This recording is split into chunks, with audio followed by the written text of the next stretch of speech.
Friends రీసెంట్గా మనం one card credit కార్డ్కి ఏ విధంగా అప్లై చేయాలనే ఒక వీడియో చేసాం. సో ఆ వీడియోలో చాలా మంది నన్ను అడిగే కామెంట్ ఏంటంటే, మేము క్రెడిట్ కార్డ్కి అప్లై చేస్తుంటే క్రెడిట్ కార్డ్ అనేది రిజర్వ్డ్ అని చెప్పి మనకు వస్తుందని చెప్పి అంటున్నారు. ప్రస్తుతానికి ఏంటంటే మనకి ఎవరైతే ఈ క్రెడిట్ కార్డ్కి కొత్తగా అప్లై చేస్తున్నారో వాళ్ళకి వీళ్ళు పస్ చేయడమే జరిగిందనమాట. అంటే పూర్తిగా వీళ్ళు క్రెడిట్ కార్డ్ ఇవ్వట్లేదని కాదు, జస్ట్ మనకి కొంచెం టైం తీసుకొని ఎవరైతే మీరు అప్లికేషన్ సబ్మిట్ చేస్తారో వాళ్ళకి మళ్ళీ అప్రూవల్ ప్రాసెస్ వస్తుంది.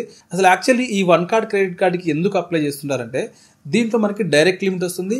అలాగే మీకు సిబిల్ స్కోర్ తక్కువ ఉన్నా కూడా మీరు ఫిక్స్డ్ డిపాజిట్ చేసుకొని ఈ క్రెడిట్ కార్డు మీరు తీసుకోవచ్చు. సో దానికోసం చాలా మంది అప్లై చేస్తారు.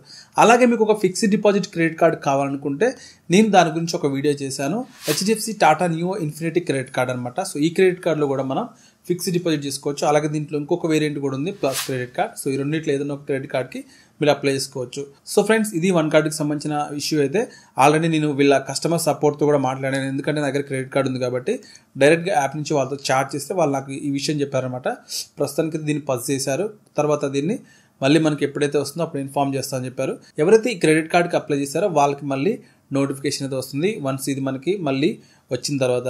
ఫ్రెండ్స్, ఒకవేళ ఈ క్రెడిట్ కార్డ్ మనకి అప్లై చేస్తుంటే అప్రూవల్ స్టేటస్లో మనకి అప్రూవల్ అయిందంటే మాత్రం వెంటనే మీకు ఇంకొక వీడియోతో నేను ఇన్ఫార్మ్ చేస్తాను. సో మీరు మన ఛానల్ సబ్స్క్రైబ్ చేసుకోండి. ఖచ్చితంగా మీకు ఇది రాగానే మీకు నేను నోటిఫై చేస్తాను. అలాగే నేను కమ్యూనిటీలో కూడా ఒక పోస్ట్ పెట్టాను అనమాట. సో ఒకవేళ మీరు ఇప్పుడు క్రెడిట్ కార్డ్ అప్లై చేసుకుంటే మీకు వస్తుందా రావట్లేదా, లేదంటే రిజర్వ్డ్ అని పడుతుందా అని చెప్పి ఒక పోస్ట్ పెట్టాను. సో దానికి మీరు పార్టిసిపేట్ చేయండి. అక్కడ మీరు ఏదైతే దాన్ని సెలెక్ట్ చేసుకోండి. ఒకవేళ అప్రూవల్ వచ్చిందంటే మాత్రం అక్కడ అప్రూవల్ వచ్చిందని చెప్పి మీరు వచ్చిందనే దాని మీద సెలెక్ట్ చేసుకుంటే సరిపోతుంది. మనకు కూడా అర్థమవుతుంది అనమాట. సో మీరు చేసినప్పుడు మీకు ఎలా ఉంటుంది అనేది మీ ఎక్స్పీరియన్స్ మనకు తెలుస్తుంది. సో ఇది ఫ్రెండ్స్ వీడియో అయితే. సో వెయిట్ చేయండి, మళ్ళీ రాగానే నేను మీకు ఇన్ఫార్మ్ చేస్తాను.